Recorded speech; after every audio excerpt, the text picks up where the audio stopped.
J'ai vraiment fait un cut de 3-4 ans. Ouais. C'est seulement maintenant, depuis 6 mois, 1 an, que j'y retourne et je redécouvre. En fait, je découvre maintenant mes sensations après avoir vécu tout ça, après avoir fait le deuil de tout ça, après m'être reconstruit, après avoir réappris, après m'être réentouré. Et donc, il y a des trucs qui viennent pas tout de suite. Où, heureusement, comme je suis entouré de gens fabuleux, bah, il y a des mécanismes où je fais, ah ouais, putain, exactement, quoi. C'est ça, en fait. Et comment tu rebondis aussi, parce que la santé mentale, comme tu es #discipline tous les jours au sport, je pense que ça joue aussi beaucoup sur le moral. C'est décisif. C'est comment est-ce que tu peux... Comment est-ce que tu vis le fait de revenir, parce que tu as quitté à un moment Totalement. Bruxelles. Pour moi, c'était fini. Oui, voilà, parce qu'à un moment, on a juste appris, Fini. Mike a quitté la Belgique. Non. Ouais, exagération. Il est plus là. J'étais là, ma fille est ici. Donc... Oui, mais bon, toi, je veux dire, on va dire, je n'ai plus j'ai dans besoin de sortir de la machine à laver. Et comment est-ce que maintenant, après, toi, parce que c'est jamais très facile de revenir ici avec, parce qu'au final, comme on en parlait tout à l'heure, on se souvient toujours de la fin. La fin n'était pas non plus ouf. Et donc, quand tu reviens ici, tu te dis, bon, voilà, moi, maintenant, je suis, on va dire, une nouvelle personne, je me sens, tu vois, voilà, je me sens mieux. Et tu n'avais pas d'appréhension de dire, bon, vas-y, maintenant, je reviens ici, je me remonte, je recommence à travailler. Parce que, tu vois, les gens doivent aussi apprendre que dans l'entrepreneuriat, on apprend beaucoup de son échec, en fait. C'est, je veux dire, c'est la clé, comme je disais au début. Ouais, le modèle, comme on en parlait tout à l'heure, le modèle européen n'est pas forcément...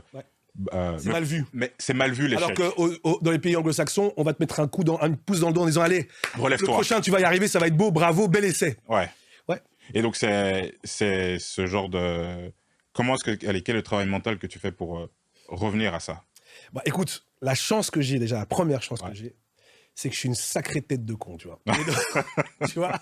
Et donc, mais vraiment, c'est-à-dire que, tu vois, et je te jure, je vais te dire un truc c'est un peu ridicule, donc c'est sincèrement parce que je suis avec toi, tu me mets à l'aise, je peux le dire, tu vois. Je me suis vraiment dit, ils sont pas prêts, ils vont voir eux. comment je vais revenir? Et je me disais ça, 20 kilos de trop, tu vois, genre dépression. Quand ils vont voir comment je vais revenir, rien autour, tu vois. Mais je te jure, c'est ridicule. Mais je pense que cette graine, cette petite arrogance-là, cette espèce de petit feu intérieur de une mort est faite pour renaître, je pense qu'on me l'enlèvera jamais. Faudra vraiment me tuer, quoi. Et donc, du coup, et je crois que c'est ce que je préfère. Et si tu regardes art musique, c'est la même chose.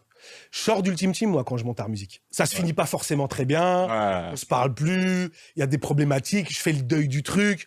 Et je rebondis derrière. Et en fait, j'ai pas fait ça en mode, voilà, Ultime Team, maintenant je vais faire ça. Non. Mais je crois que le fait d'avoir fait un deuil, en fait, j'ai besoin de deuil pour bien renaître.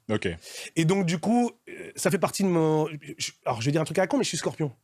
Et je crois beaucoup, moi, au tempérament par rapport au signe, etc. Et ça fait partie de l'ADN du Scorpion. On est très résilient. Et on a besoin de renaissance. On est des signes... On est des êtres qui renaissent. Et je crois que ça fait fondamentalement partie de mon tempérament.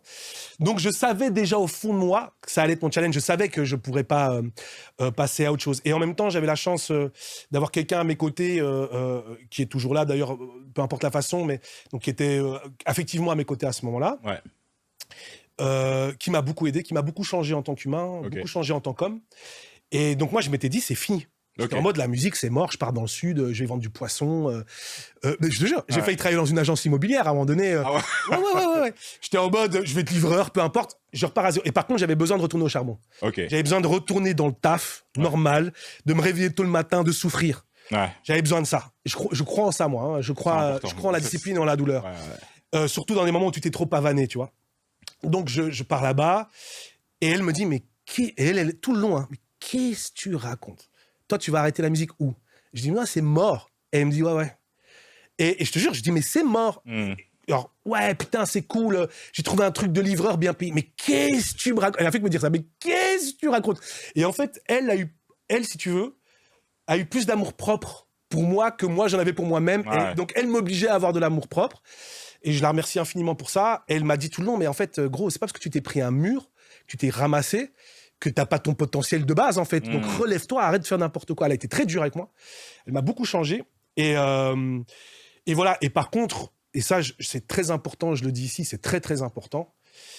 Je prends de la distance, j'en avais besoin. Ouais. Sans ça, je ne serais pas arrivé. J'avais besoin de sortir de la machine à laver. De toute façon, c'est ça l'image. Tu es dans une machine à laver, tu comprends plus rien. Tu dois sortir, reprendre un petit peu... le tournis arrête un peu. Le tournis s'arrête. Ouais. Puis tu comprends, tu fais le bilan. Tu dois souffrir un peu, être un peu triste, faire un peu le deuil, t'en vouloir, en vouloir aux autres, détester un peu le monde. Puis tu retournes au charbon, dans le dur, à faire un boulot que tu détestes. Alors je vais un peu loin quand je dis que je déteste, mais en tout cas, je suis pas dans ma zone d'épanouissement. Donc je retourne à la post-prod, mon métier de base, ingé son, tout ça. Je regarde ma vie, je me reprends une baraque, je me remets un peu bien, je me recrée une routine. Dans cette routine, j'ai le temps de m'ennuyer, de renourrir un désir, de me rendre compte que peser 100 kilos... ça va pas, que de boire comme un trou, j'étais pas alcoolo, mais pas loin, ça va pas, que je fume, que ma petite fille, elle voit ça la saoule, voilà. Et je fume de la clope, hein, tu vois, mais voilà, je fume trop, machin. Et en fait, au bout d'un moment, ce qui m'amène le déclic, c'est que je refais de la musique pour moi. Ok. Donc en fait, je me remets parce qu'en fait, au bout d'un moment, je souffre de plus faire de pas être en studio. Et donc, je fais de la musique pour moi, pour la personne avec qui je suis, qui fait de la musique aussi, que tu connais d'ailleurs. Ouais. Et ça me reconnecte à des choses. Ok. Et en fait, ça me donne envie de me remettre en bonne condition physique. Et en fait, c'est le sport et l'hygiène de vie qui change ma vie. Ok. Et c'est ça qui redémarre tout. D'accord. Et donc, je recommande à toute personne qui va mal, ce que beaucoup ont déjà recommandé. Il y a un très bel interview de Jérémy Ferrari qui explique ça très bien.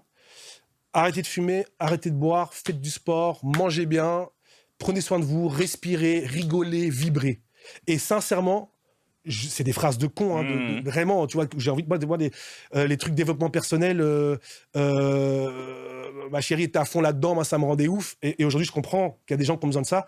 Moi c'est sans doute parce que j'aime me mentaliser moi-même, j'ai besoin de garder ça dans ma zone intérieure, mais ils ont raison, et en fait, je crois vraiment que ton karma et ton destin changent dès le moment où tu fais ça, parce que, en fait, tu sais, moi j'ai vécu des moments où j'avais de nouveau envie de faire plein de choses, donc, et malheureusement j'ai fait des collabs qui ont été dans le mur, parce que j'ai en fait toujours pas de moment où tu sors du truc, où tu te reconstruis, où tu te remets en question.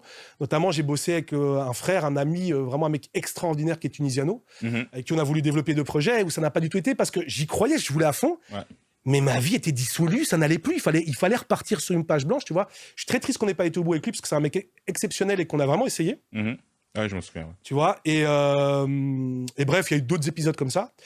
Et en fait, il y a un moment... tu dois accepter tout lâcher et te reconstruire. Et toi, à ce moment-là, je suis convaincu de choses, tu vas devant les gens, tu veux les convaincre, mais toi-même à l'intérieur, tu es plus centré, donc personne ne croit en ton truc. Tu auras beau aller essayer de convaincre qui que ce soit, tu n'es même pas convaincu toi-même de ce que tu racontes. Donc en fait, le premier truc que tu es obligé de faire, c'est te recentrer. Et quand je dis te recentrer, ça prend des mois, hein, te remettre vraiment au centre de ta vibration et de ton corps, en fait. Et à ce moment-là, tout revient naturellement. Et en fait, vraiment, je te jure, depuis, c'est même parfois un peu flippant, tout est facile en fait. Mais ouais, je me réveille tous les matins, je cours presque tous les jours, sinon je vais à la muscu tous les jours, je fais de la boxe, je fais attention à ce que je mange, j'ai arrêté de boire, j'ai arrêté de fumer, je respire, je vais marcher, je nage. Non mais c'est des trucs de con, hein. Mais je te jure qu'après quand je travaille, tout est fluide, et quand je vais quelque part et que je suis convaincu d'un truc et que je vais vendre mes tapis, comme les gens aiment me dire, je sais plus qui disait que je pourrais vendre un chat mort dans un sac, et ben non. Parce que je dois croire en ce que je vends, sinon je ne sais pas vendre. Je dois être centré, être certain que je vais y arriver. Et à ce moment-là, tout le monde te suit, en fait, quand on sent que tu es centré.